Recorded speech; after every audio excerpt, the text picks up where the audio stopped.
sampai dengan akhir bulan. Dan juga dalam satu sesi ini waktu kita sangat singkat, ada 3 materi. Jadi kami mohon kerjasama dari Bapak Ibu untuk mengikuti dengan seksama. Jadi untuk acara kita untuk yang pertama ini akan diisi oleh rekon data SKP 2021 dan 2022 beserta data kita yang akan dipaparkan oleh Bapak Awaludin. Kepada Bapak disilakan.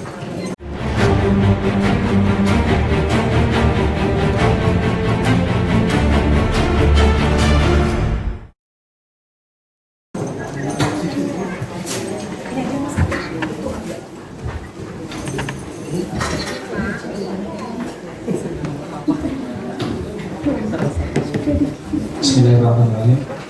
Assalamualaikum warahmatullahi wabarakatuh. Selamat pagi, salam sejahtera bagi kita semua. Terima kasih Bapak Ibu sudah berkenan hadir di ruangan ini pada hari ini. Mohon izin saya akan menyampaikan terkait dengan teknis rekon data, khususnya untuk data kinerja dan juga data kompetensi, di mana data ini kita butuhkan untuk bahan penilaian indeks profesionalitas ASN khusus untuk warga Kota Samarinda. Jadi kami harapkan Bapak Ibu bisa ikut berperan serta dalam pemenuhan data kinerja yang nantinya data tersebut akan diukur terkait dengan data kapasitas ASN kita ya untuk Kota Samarinda terkait dengan data. Dan baris kedua nilai untuk periode keduanya yaitu Juli sampai dengan bulan Desember menggunakan PP 30. Adapun ketentuan-ketentuannya yaitu Bapak Ibu nanti tinggal diperhatikan saja di halaman lembar perilakunya ya. Bapak Ibu di sana ada komponen-komponen nilai, baik itu nilai SKP, begitu pula dengan nilai-nilai dari nilai perilakunya, baik itu orientasi pelayanan, integrasi, ya, integritas ini, integritas, komitmen, disiplin dan kerjasama. Nah, untuk nilai periode Juli sampai dengan bulan Desember ini agak sedikit berbeda, komponennya lebih sedikit ya. Namun ada satu di sini ada inisiatif kerja yang harus ditambahkan. Nah, dan juga untuk menjadi perhatian Bapak Ibu untuk pengisian nilainya nanti Bapak Ibu bisa memperhatikan bahwa untuk penginputan data periode pertama untuk bulan Januari sampai dengan bulan Juninya itu boleh diinput maksimal 100 ya, jangan lebih dari 100.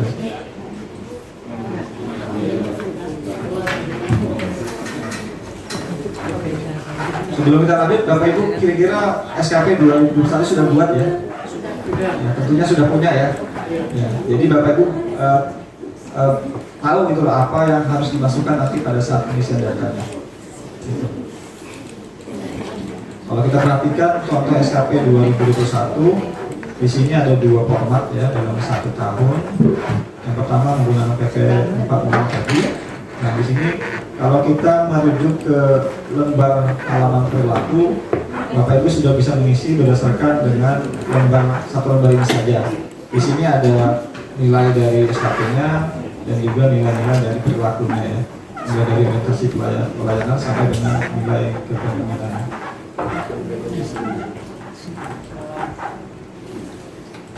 Ya, untuk nilai ini tadi Bapak Ibu sekali lagi mohon diperhatikan untuk nilai maksimal di masing-masing periode jangan sampai melebihi dari nilai 100 ya untuk PP 46-nya. Dan juga untuk nilai periode kedua PP 30 jangan sampai melebihi dari angka 120 ya. Karena kalau nilainya terlalu tinggi di atas 120 maka akan ditolak oleh BKN.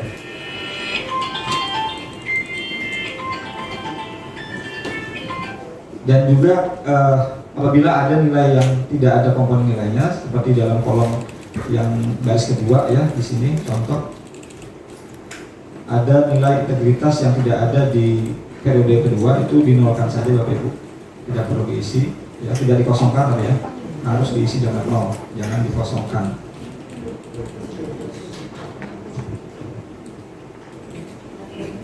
Apabila ada pejabat penilaiannya yang sudah pensiun ya, mulai dari kurun waktu 2 tahun belakangan ini, silakan nanti data pejabat penilaiannya itu dinaikkan langsung ke atasan penilainya ya. Dan yang terakhir adalah penulisan tanda koma apabila ada angka desimal yang Bapak Ibu muat ke dalam kolomnya, kolom penilaian. Baik, kita bahas satu persatu ya untuk masing-masing kolom yang Bapak Ibu nanti isi. Kita fokus dulu ke penilaian di periode awal ya, periode Januari sampai dengan bulan Juni. Untuk gaji pertama, Bapak Ibu nanti di kolom A ini, Bapak Ibu silakan masukkan NIK dari PNS yang dinilai. Lanjut dengan kolom B-nya, nama dari PNS yang dinilai tadi. Untuk kolom CD adalah data dari penilainya ya. Kalau dalam ini kalau kita ambil contoh, katakanlah guru yang punya SKP, berarti di sini adalah kolom AB adalah data gurunya. Kolom CD adalah data kepala sekolah yang menilai ya, dan kolom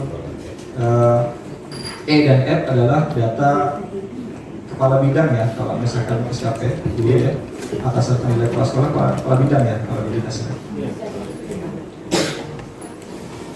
Untuk kolom G, H, dan I ini Bapak Ibu tidak perlu isi ya, karena dia akan menggenerate dari NIK yang sudah Bapak Ibu isi di kolom A, kolom C, dan kolom D. Jadi kami harapkan di sini Bapak Ibu bisa mengisi NIK-nya dengan benar, tanpa ada spasi, tanpa ada titik, tanpa ada pemisah.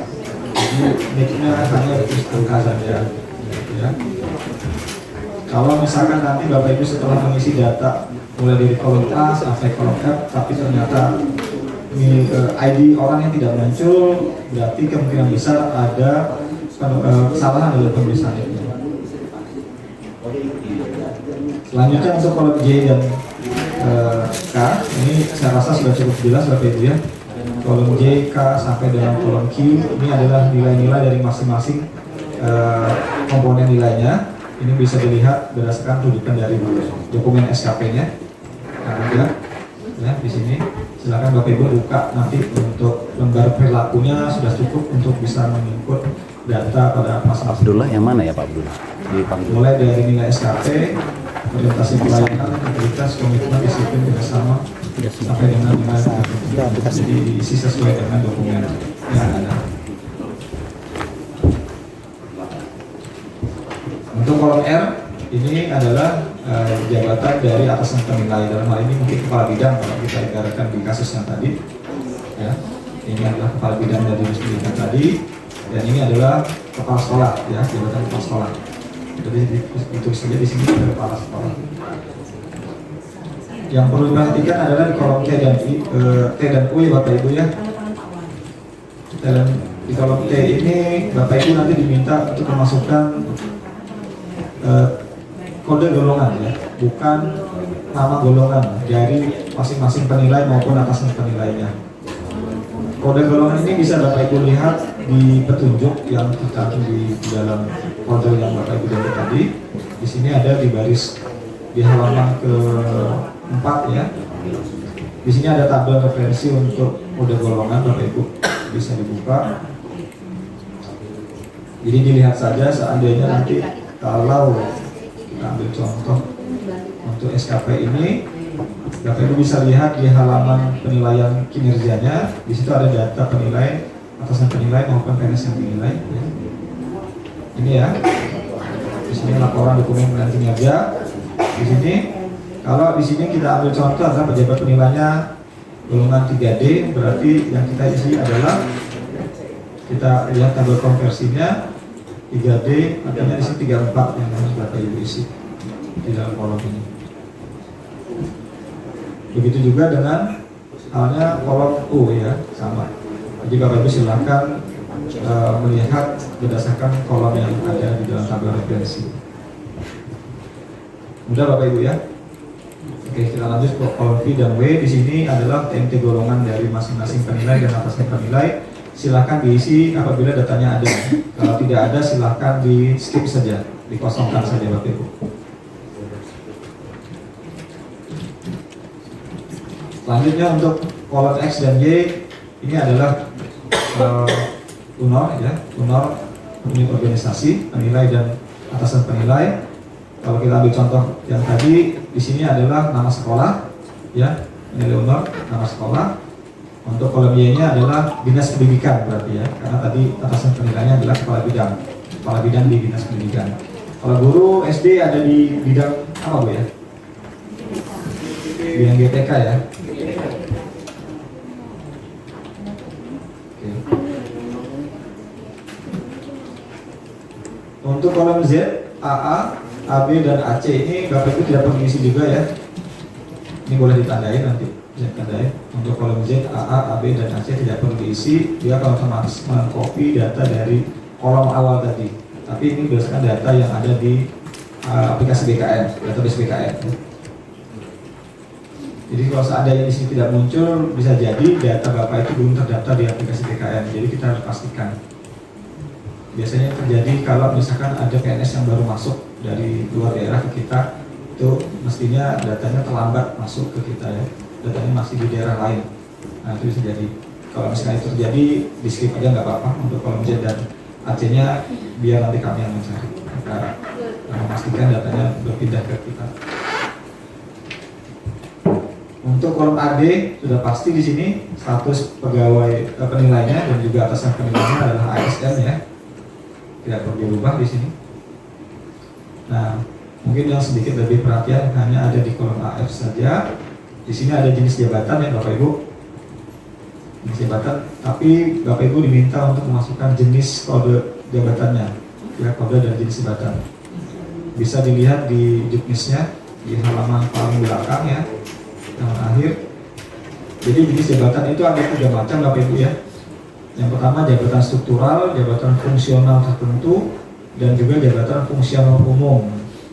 Kalau guru kira-kira itu termasuk kategori yang mana Bapak Ibu? Ya, ada yang bilang fungsional tertentu, ada yang bilang fungsional umum ya. Ya, fungsional. Yang benar nomor 2 ya. Ya, jadi kodenya 2 itu kalau untuk Bapak Ibu seandainya mengisi untuk SKP guru berarti kode dari jenis jabatannya adalah 2 di sini ya.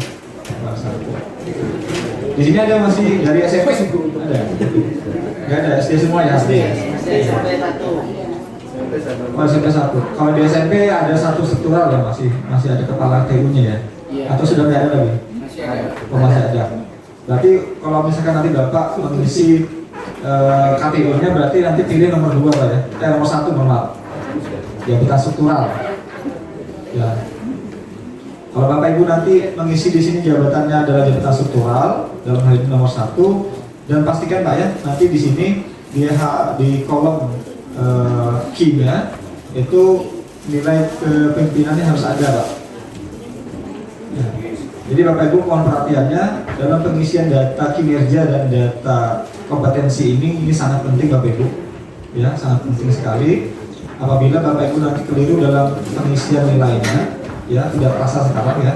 Nanti mungkin berhasil kami injek, tapi pada saat penilaian untuk indeks profesional ASN kita nanti akan anjlok Bapak Ibu. Karena kalau misalkan nanti di sini penilaiannya penginputan nilainya kurang, akhirnya nilai yang bersangkutan itu akan kurang atau buruk ya. Kalau itu jamak terjadi, akhirnya nilai kinerja ASN Kota Samarinda secara keseluruhan akan turun. Itu akan berakibat banyak sekali, termasuk KTP kita, termasuk dengan hal-hal yang lain juga. Karena dianggap tingkat indeks penilaian kinerja kita merosot berdasarkan data yang Bapak Ibu input. Jadi kami harapkan Bapak Ibu bisa menginput data kinerja dan data kompetensinya teliti ya, dan juga sesuai dengan dokumen yang ada. Selanjutnya kita bahas untuk kolom AG dan AH. Ya, untuk AG ini adalah jenis aturan ya masing-masing 2 periode tadi. Yang pertama, untuk periode pertama tadi sudah jelas menggunakan PP 46 ya untuk periode Januari sampai dengan bulan Juni, dan untuk periode keduanya Juli sampai dengan Desember menggunakan PP 30. Bisa dilihat kalau misalkan lupa bisa dilihat di juknisnya di halaman di awal tadi, di halaman pertama. Di sini ada keterangannya Bapak Ibu. Januari sampai dengan bulan Juni PP 46, Juli Desember menggunakan PP 30. Jangan sampai terbalik Bapak Ibu. Dan kolom terakhir di sini ada kolom AH untuk nilai inisiatif kerja itu hanya ada di periode kedua Bapak Ibu, ya, di periode bulan Juli sampai dengan Desember. Untuk di periode pertama tidak ada, jadi dikosongkan saja, dinolkan maksudnya. Oke, mungkin ini nggak terlalu sudah jawab itu ya. Ada pertanyaan Bapak Ibu terkait dengan pengisian SKP? Nggak ada? Atau malah bingung atau malah membayangkan susah? Karena banyak yang katanya libur. Silakan Bapak Ibu, ada pertanyaan silakan. Sebelum kita lanjutkan ke pengisian SKP 2022, karena formatnya agak berbeda, tapi jauh lebih simpel ketimbang kita mengisi data SKP 2021-nya. Jelas ya? Jelas. Kalau sudah jelas, kita lanjut pengisian SKP 2022 Bapak Ibu. Silakan ditutup saja filenya. Untuk filenya nanti Bapak Ibu mungkin hanya perlu untuk link tadi ya, link yang ini Bapak Ibu bisa simpan, yang ini ya bisa dipoto atau dicatat, silahkan. Nanti Bapak Ibu bisa download ulang di komputernya di rumah atau di kantor ya, selama ada jaringan internet, karena ini akan silakan dibuka untuk linknya. Bisa di-download, nanti download, setelah di-download dipelajari dari juknisnya, setelah itu baru diisi untuk masing-masing kolom-kolom isinya. Oke. Kita lanjut membahas untuk SKP 2022 Bapak Ibu, silakan dibuka filenya ya untuk format isian SKP 2022. Untuk pengisian SKP 2022 ini jauh lebih simpel ketimbang pengisian yang di awal tadi Bapak Ibu, karena memang untuk format SKP ya untuk 2022 itu jauh berbeda dibandingkan dengan format sebelumnya. Ini adalah contoh SKP 2022. Sudah buat Ibu ya SKP 2022 atau masih belum? Sudah. Alhamdulillah pasti. Kalau belum segera dibuat saja Bapak Ibu. Ya. Untuk SKP 2022 Bapak Ibu di sini ada penilaian ya di kolom F dan G ya. Di sini Bapak Ibu hanya diminta untuk memasukkan dua kolomnya aja untuk nilainya ya, karena nilainya di sini kalau untuk SKP 2022 sifatnya kualitatif ya dia. Jadi tidak berupa angka, misalkan contoh 90 gitu kan, 100 gitu enggak. Jadi hanya berupa nilai kualitatif. Jadi seandainya Bapak Ibu sudah membuat SKP untuk 2022 dengan format yang baru, dengan format yang benar, Bapak Ibu bisa memperhatikan di lembar paling akhir ya, evaluasi kinerja untuk periode akhir. Di sana ada resume ya untuk hasil kerjanya, ya, rating hasil kerja. Di sini kalau contoh di sini hasilnya adalah sesuai ekspektasi. Kelihatan kira-kira Bapak Ibu dari belakang.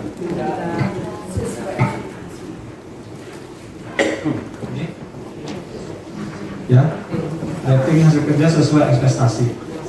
Nah, jadi ada 3 jenis penilaian, ya, 3 tingkat ya, lebih tepatnya 3 tingkat hasil kinerja atau hasil kerja yang ada di SKP 2022. Kalau kita lihat dari kolom konversinya di buku juknis itu ada tabel referensi untuk hasil kerja ya maupun hasil perilaku kerja. Di sini ada namanya di atas ekspektasi ya, atau sesuai ekspektasi, atau di bawah ekspektasi. Yang Bapak Ibu masukkan nanti adalah kode dari hasil nilai kerjanya ya, 1, 2, atau 3 untuk di kolom F dan G-nya.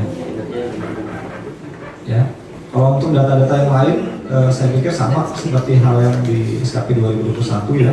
Di sini Bapak Ibu lebih simpel ya. Di kolom A ini Bapak Ibu silahkan masukkan nama PNS yang dinilai.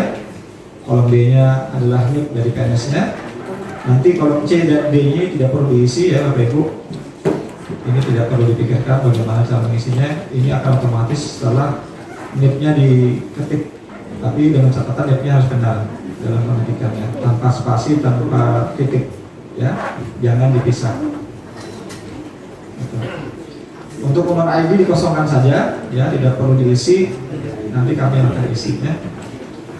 Nah, Bapak Ibu pastikan saja nanti di kolom F dan G dan H-nya ini diisi dengan benar, ya, baik itu hasil kerjanya berdasarkan tabel referensi tadi, yang di sini ya tadi ya, ini ya. Kalau misalkan di sini sesuai ekspektasi, silahkan klik 2 di sini.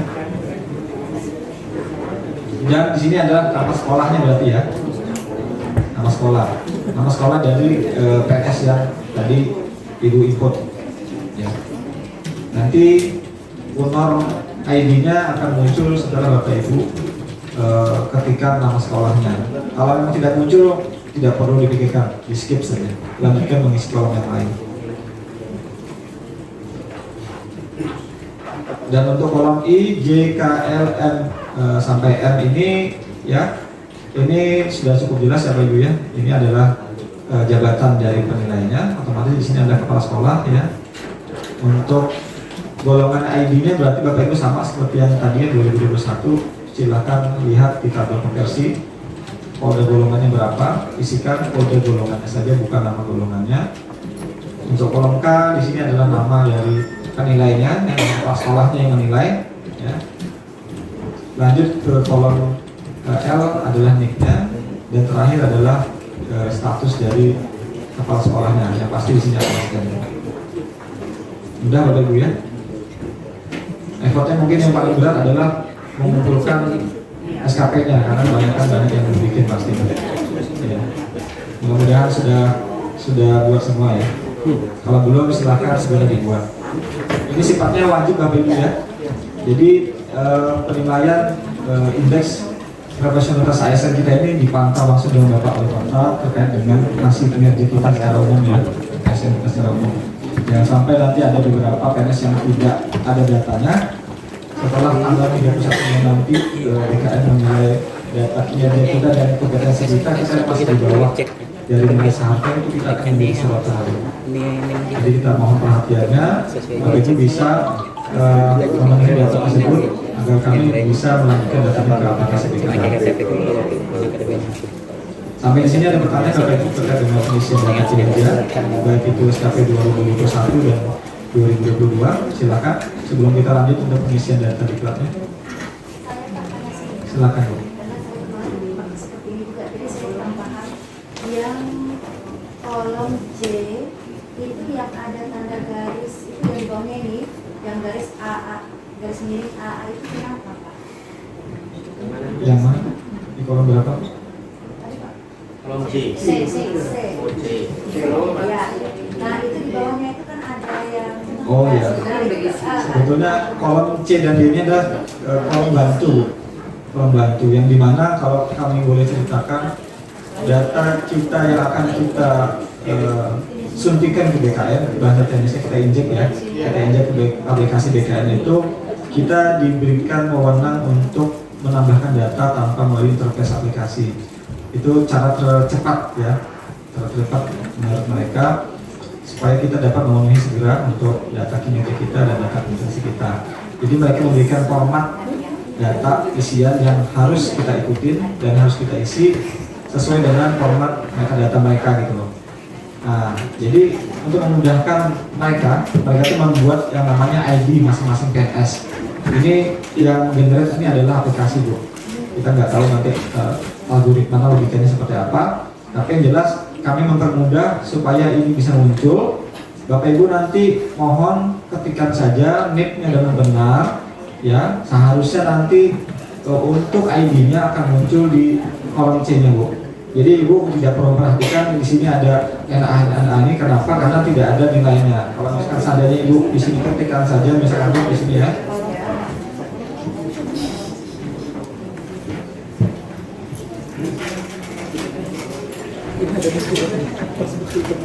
Nah ini akan langsung muncul seandainya Bapak Ibu mengetikkan NIP-nya dengan benar gitu. Jadi untuk nilai ID ini sebisa mungkin dipastikan muncul Bapak Ibu ya, jangan sampai tidak muncul.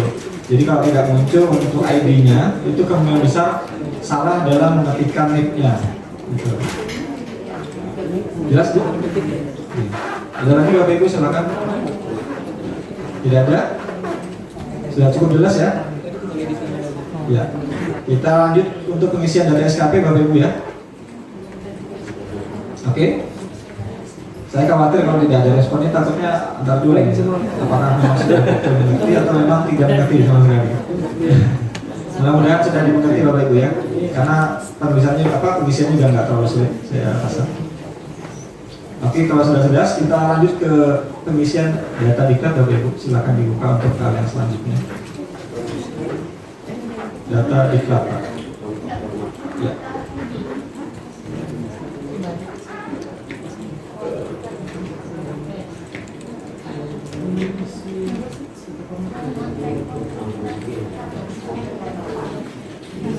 Sudah dibuka, silakan.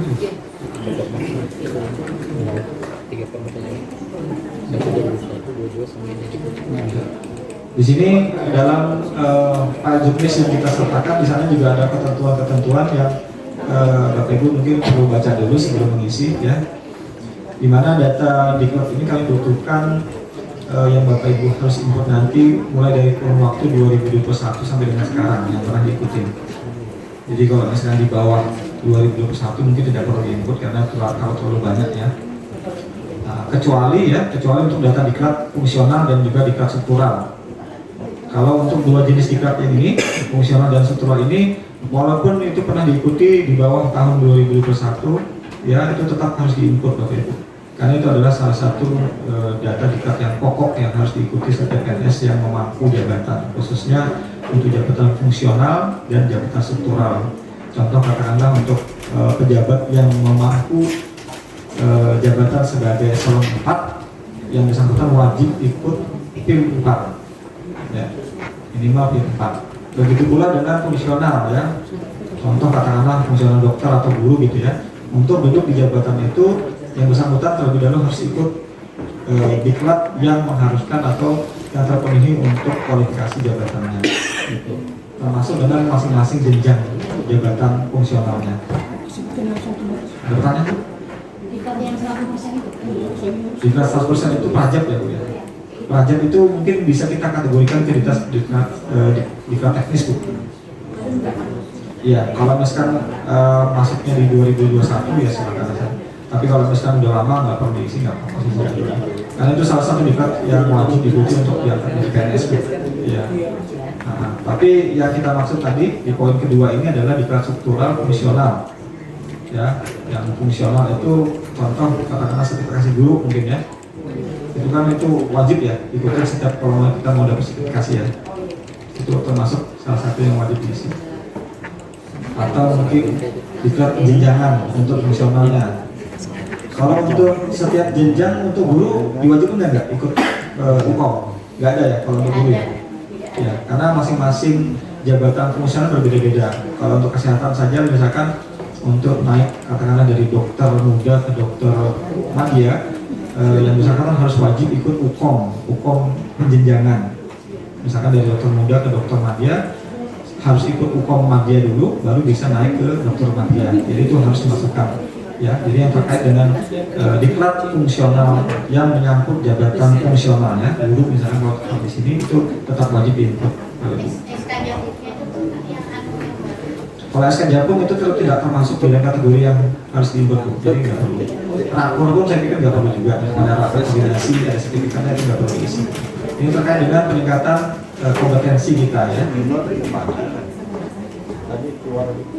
Jadi ada beberapa kategori diklat yang harus diikuti Bapak Ibu di sini. Berdasarkan dari isian data, Bapak Ibu bisa melihat atau mengkategorikan nanti ya dari beberapa diklat atau pelatihan ataupun workshop ataupun seminar yang pernah diikuti. Silakan dikategorikan ya. Untuk referensinya mungkin kita tidak terlalu jauh membahas itu. Silakan dicari di internet, banyak referensi terkait dengan yang masuk kategori diklat apa, ya yang masuk dalam kategori workshop apa. Silakan dipresentasikan dikategorikan sendiri ya Bapak Ibu untuk masing-masing kategori pelatihan atau diklatnya. Ya, untuk pengisiannya kita bahas satu persatu Bapak Ibu untuk kolomnya.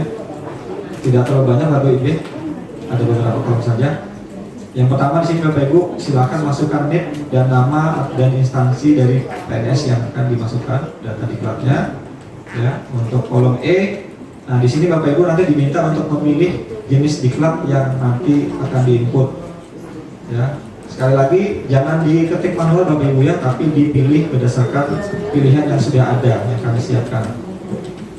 Karena ini adalah jenis diklat yang disiapkan oleh BKN. Nanti mereka mengkategorikan berdasarkan 10 item jenis diklat yang ada di sini.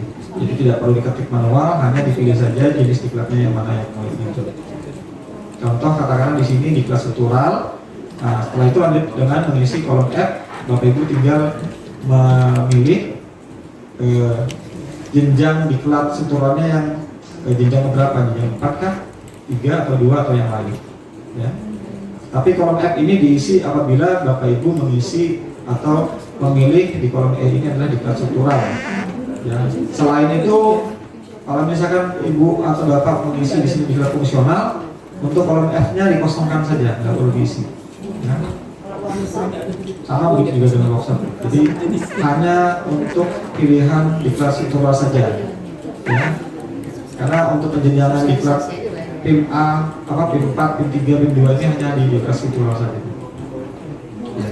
Ini penting Bapak Ibu untuk ini karena setiap jabatan-jabatan yang terkait dengan struktural dan fungsional itu mestinya yang bersangkutan harus ikut data diklat pelatihan terlebih dahulu. Minimal sudah duduk akan dilatihkan atau segera dipesertakan untuk pelatihan diklat yang bersangkutan.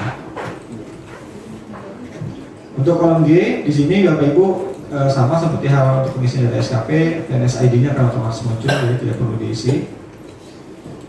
Tapi itu tadi NIP-nya harus benar mengisinya ya di sini. Dan juga untuk kolom H dan I juga otomatis ya Bu ya. Untuk jenis diklat ini akan menggenerate berdasarkan pilihan di kolom A, maksudnya kolom E dan kolom ya. Di sini kalau misalnya kita ubah jenis diklatnya, maka kolom H-nya akan berubah, jadi tidak perlu diisi ya. Untuk kolom H nanti akan otomatis diisi, terisi berdasarkan pilihan di kolom E. Ya, selanjutnya Bapak Ibu tinggal mengisi keterangan-keterangan data dari diklatnya, mulai dari kolom J sampai dengan kolom P. Ya, silakan diisi dari nama diklatnya, ya, institusi penyelenggara, nomor sertifikat, tanggal mulai, selesai, tahun diklatnya, serta durasi dari jam diklat yang diikuti. Apabila nanti ada beberapa diklat yang diikuti dalam satu orang, ya misalkan satu orang ini mengikuti ada katakanlah 5 diklat dalam kurun waktu 2021 sampai dengan sekarang, silakan diisi di baris selanjutnya di bawah. Misalkan di sini si A ini ada 2 atau 3, silakan diisi di baris kedua dan keempat seterusnya. Gitu ya. Itu nama maaf tanya. Jadi kalau misalnya dia punya 5 diklat, maka namanya tuh 5 juga gitu. iya betul Bu. Tinggal diisi copy paste saja di bawahnya, tinggal disesuaikan jenis diklatnya apa sama data-data yang selanjutnya. Gitu. Dan juga penting bagi kami data yang Bapak Ibu ini semua PNS ya, semua PNS yang sudah pernah ikut diklat dan juga yang belum pernah ikut diklat, termasuk ketiga kali. Ya.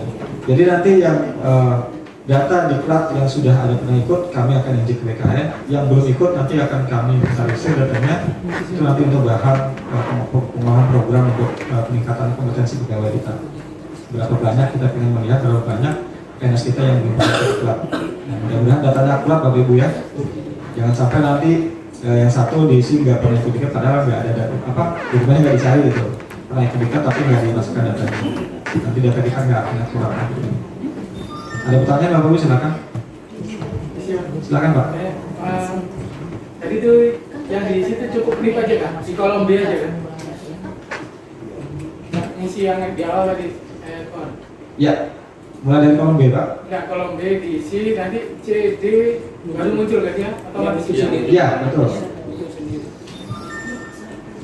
Karena ini ada rumusnya Pak. Ini Pak. Iya, makanya itu. Sebentar.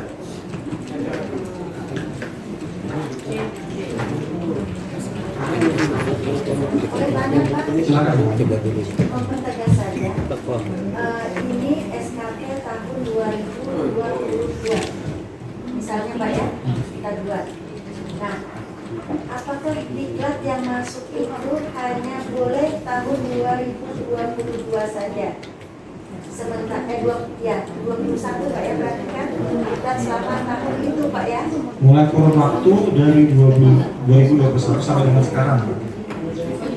Sampai dengan sekarang. Ya. Jadi kurun waktunya mulai dari Ibu pernah ikut diklat tahun 2021, berarti Ya. masuk kategori ini berarti masukkan. Atau Ibu baru masuk, baru kemarin selesai ikut diklat dan ada sertifikatnya, masukkan juga. Berarti tahun sebelumnya boleh masuk. Tahun 2021 mulai. 21-nya. Ya. Batasnya terakhir itu. Ya, paling lamanya di tahun 2021. Ibu mungkin bisa melihat di juknis yang kita sertakan Bapak Ibu di sini. Ya ini ketentuannya Bapak Ibu ya. Riwayat diklat yang dimulai diikuti dari tahun 2021 sampai dengan sekarang. Ya. Kalau nggak pernah ikut diklat tetap dimasukkan namanya, masukkan NIP-nya di sini, ya. Selama yang bersangkutan masih aktif, itu berarti kewajiban ini tetap berlaku untuk yang bersangkutan. Ya. Walaupun sudah diusulkan pensiunnya katakanlah atau berapa bulan lagi mau pensiun, tetap wajib untuk turut serta dalam pemenuhan data IPASN tersebut. Minimal apa Pak ya, tingkat fungsionalnya kalau dia mau pensiun kalau berkarir minimal sertifikasi ya. Betul Pak. Nah, Dia punya satu data kan. minimal ada satu yang pernah Data. dilakukan. Kalau kita nggak peneliti kan nggak ada penelitian. Saya nggak ikut webinar, nggak ada fintech, nggak ada Ya, workshop. nggak mesti semua Pak. Nggak mesti semua. Tapi lebih banyak yang diikuti berarti tingkat kompetensinya semakin baik. Iya, iya. Ya. Nanti gambaran seperti Pak, seperti itu. Jadi data ini adalah untuk menggambarkan kondisi kompetensi ASN kita, Bapak Ibu. Jadi bisa dilihat seberapa tinggi nilai kompetensi kita bisa dilihat dari diklat-diklat yang pernah diikuti, harapannya begitu. Jadi kalau seandainya nanti banyak data yang kosong yang diisi ke kami, maka kita nanti bisa menyimpulkan bahwa tingkat kompetensi kita masih rendah. Ya. Dan itu nanti berefek Bapak Ibu. Silakan Bapak Ibu. Tadi yang menyambung dari Bapak tadi, misalnya kita ini jarang mengikuti diklat, terus kita ini hanya memiliki sertifikasi yang mulainya tahun 2012, ini tidak bermisi kah atau gimana Pak? Kalau itu termasuk kategori diklat fungsional Bu ya, Iya. karena terkait dengan jabatannya ya, jabatan gurunya, itu tetap diinput Bu. Ya. Minimal itu Pak ya. Ya, jadi untuk fungsional ya, untuk diklat fungsional tetap diinput walaupun itu di bawah tahun 2001 yang pernah diikuti. Kalau kita ikut cakep itu Pak, calon kepala sekolah dulu, kita sebelum jadi kepala sekolah itu kan ada diklat cakep. Ya, itu termasuk terkait dengan diklat fungsional juga Bu. Ya. Iya. Tapi Ya. tahunnya itu Pak, Tahunnya Pak, tahunnya sudah 2015 Nggak Pak. apa-apa Bu, diisikan. Terima kasih Pak. Kecuali mungkin yang Bapak Ibu ikutin itu adalah seminar atau katakanlah seminar yang mungkin tahun katakan 2010 itu nggak boleh. Ya. Pak, sebentar lagi. Mempertegas lagi. Jadi kalau misalnya kita punya diklat mulai tahun 2012 itu belum di input, boleh masuk itu nggak boleh?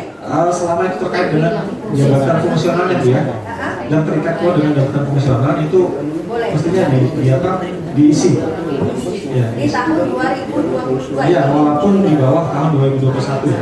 Oh ya, makasih Pak. Saya banyak diklat itu belum pernah di-input. Iya. Nggak apa-apa Bu, walaupun ini sebetulnya kami ini membatasi ini sebetulnya hanya supaya tidak terlalu beratkan Bapak Ibu. Kalau memang Bapak Ibu bersedia menginputkan data yang banyak ya, yang lengkap itu lebih bagus gitu.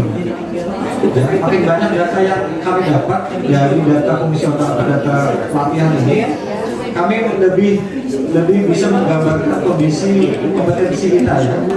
Makin banyak mengikuti diklat, mestinya linearitasnya makin meningkatlah kompetensinya. Gitu. Tapi yang kami fokuskan memang untuk diklat struktural fungsional itu wajib ya sifatnya. Jadi itu harus ditekankan Bu. Jadi walaupun pernah ikut di sebelum di 2020 pastinya itu harus kita ada. Berarti juknis itu kan tadi dikatakan 2021 Pak ya, karena kita ada yang di bawah 2021, jadi kita bisa ikut Pak ya. Silakan. Silakan Bu. Inputnya ini satu file semua guru atau satu guru satu file? Untuk teknisnya, Bapak Ibu nanti mungkin bisa untuk mengingatkan kerja Bapak Ibu ya, mungkin yang menghimpun nanti, mungkin bisa terserah mau dibagikan masing-masing ke satu orang nih, biar mereka selalu mengisi masing-masing itu kan ya. Tapi nanti pada saat nanti mengirim ke kami, tetap digabungkan datanya Bu, sebelum mengirim ke kami, digabungkan saja, copy pak satu sheet ya, satu sheet. Nanti dari satu sheet yang kami terima nanti itu adalah dalam satu sekolah. Itu udah gabung data dari PNS 1, 2, 3, 4, 5, 6. Jadi jumlahnya dalam satu sheet saja. Jadi tidak perlu satu orang satu sheet, satu orang satu sheet, satu orang satu sheet. Itu akan lebih ringan kita. Ya, jelas ya. Silakan Bapak Ibu. Masih ada? Sebelum kita lanjut ke materi selanjutnya terkait dengan absen online, silakan. Ya. Kan yang tuh yang P3K Pak, P3K yang angkatan 2021 itu kan penerimaannya Maret kalau nggak salah Pak. Februari. Nah itu bikin SKP atau tidak Pak? Mestinya pada saat kita mulai bekerja Pak, kita sudah melakukan perencanaan kerja. Idealnya Pak ya. Idealnya, tapi kan kalau formatnya kan 1 Januari sampai itu penanggalannya seperti apa? Gak apa-apa. Biasanya dihitung berdasarkan TMT yang dilakukan bekerja. Ya. Misalkan contoh yang bersangkutan mulai bekerja di 1 Februari katakanlah, berarti perencanaan SKP-nya dihitung mulai 1 Februari sampai dengan Desember. Katakanlah 11 bulan gitu ya, bukan 12 bulan. Nah, jadi penilaiannya hanya 11 bulan saja Pak. Tapi kalau yang umum misalnya yang sudah tinggal selanjutnya berarti Januari tetap ya Pak? Iya, jadi untuk SKP idealnya kita memang pada saat kita di awal tahun, di awal Januari itu sebelum kita memulai bekerja di awal tahun, kita sudah memantapkan perencanaan kerja kita dengan membuat SKP, sasaran kerja pegawai. Itu ceritanya kita berkontrak langsung dengan atasan langsung kita. Kalau misalkan di sini adalah guru dan kepala sekolah sudah menetapkan perencanaan kerja kita setahun. Ya, setelah itu baru kita bekerja. Nanti di akhir tahun baru kita dinilai berdasarkan dari perencanaan yang dibuat di awal tahun tersebut. Mestinya begitu. Ya. Nanti mungkin kalau ada yang terkait mau bertanya terkait dengan teknis SKP, kebetulan nanti setelah materi saya ini terkait dengan absen online mungkin bisa ditanyakan juga dengan Pak Budi ya, karena kebetulan beliau yang membidangi terkait dengan masalah SKP atau kinerja pegawai. Masih ada pertanyaan Bapak Ibu terkait dengan perizinan data, silakan Pak. Mohon maaf, pertanyaan ini tadi kan sudah diisi di sini SKP-nya. Terus nanti setelah itu finishingnya bagaimana Pak? Atau sudah otomatis muncul di aplikasinya atau ngisi ulang dari awal lagi disesuaikan dengan ini? Maksudnya gimana Pak? Hasil dari yang diisi. Nah, hasil dari Oh ya, jadi ini ceritanya nanti setelah Bapak Ibu mengisi data di Excel ini nanti dikirim ke kami kan ya? Iya. Dikirim ke kami, nanti kami menghimpun semua. Setelah kami himpun nanti data itu baru kami injekkan langsung ke aplikasi BKN. Gitu. Nah, setelah sampai di database BKN, baru nanti mereka bisa menghitung dan mengkalkulasikan tingkat atau nilai dari kinerja kita dan kompetensi kita. Gitu. Semakin cepat Bapak Ibu mengirim datanya ke kami, semakin cepat kami bekerja untuk mengirimkan datanya ke aplikasi BKN. Jadi untuk catatan tadi Bapak Ibu, BKN memberikan tanggal waktu sampai dengan tanggal 31 Desember, maksudnya tanggal 31 Mei ya. Jadi ada beberapa hari lagi, masih ada kurang lebih 19 hari lagi kami untuk memenuhi data tersebut. Tapi kami harapkan Bapak Ibu bisa mengirim ke kami itu dalam kurun waktu seminggu dari hari ini. Ya, kalau diupayakan saja, ya, memang agak berat ya. Tapi kalau diupayakan saja, kalau nanti ada beberapa yang ketinggalan, misalkan contoh dari 10 orang ada 2-3 orang yang belum membuat SKP, nggak apa-apa, jangan ditunggu, ya. Input yang ada dulu aja, kirim dulu ke kami yang ada, nanti yang 2 orang ini menyusul nggak apa-apa. Yang penting datanya ada progres gitu. Ya. Silakan Bapak Ibu sebelum kita akhiri. Silakan Pak. Ya, jadi ini kita nanti kalau kita sudah input semua data guru sama kepala sekolah di sekolah masing-masing, terus nanti kirimnya apakah via email, maksud saya Ya. dalam bentuk apa kirim lewat WA atau gimana Ya, kirimnya? di list ini apa di juknisnya ada alamat untuk Pak. Saya lupa menyampaikan. Jadi Bapak Ibu yang penting tolong dibaca dulu untuk juknisnya ya. Dan yang paling penting adalah silakan dicatat ini ya linknya. Nanti silakan di-download ya untuk filenya. Tadi ada juknisnya, ada contoh formatnya. Setelah data selesai diisi, kami harapkan 1 minggu bisa selesai agar kami juga bisa selanjutnya menginjekkan datanya ke BKN. Bapak Ibu silakan kirim untuk data diklat ke alamat yang tertera di juknisnya ya. Untuk email diklat @samarinda@gmail.com untuk data diklat ya. Untuk data P3-nya silakan Bapak Ibu kirim ke alamat kinerja@samarinda.com. Karena digabung Bapak Ibu ya. Jadi khusus untuk data diklat silakan dikirim ke alamat diklat ya. Untuk data P3 kinerja ke alamat email kinerja Bapak Ibu. Karena saya di sendirian Pak, tadi saya sakit. Ini data diklat. Ini maksudnya kita sudah mengisi di format itu Pak. Nah, data yang ini kan Pak yang dikirim atau di foto yang sertifikat itu. Jadi Ibu nanti kan diminta mengisi Excel ini ya. Ya. Tapi kalau itu merepotkan nggak perlu Pak. Biar acak nggak masalah. Nggak apa. Yang penting nicknya benar dan pastikan ID orangnya muncul. Itu paling penting. Ya. Karena nanti database BKN itu kan nanti dia pasti merujuknya ke ID Excelnya, jangan di PDF Bu ya. Jangan di kasih nanti kan Excelnya kayak gitu maksudnya. Ya, jadi data ini jangan dirubah terkait dengan kolomnya yang dirubah, biar kami nanti gampang untuk merekornya. Jangan dirubah untuk formatnya, silahkan diisi saja sesuai dengan apa adanya. Setelah itu nanti boleh di rename, silahkan di rename dengan menggunakan mungkin nama sekolah, biar kami bisa gampang untuk mengetahui dari mana. Ya. Nanti setelah itu langsung kirim email saja, itu aja. Ya.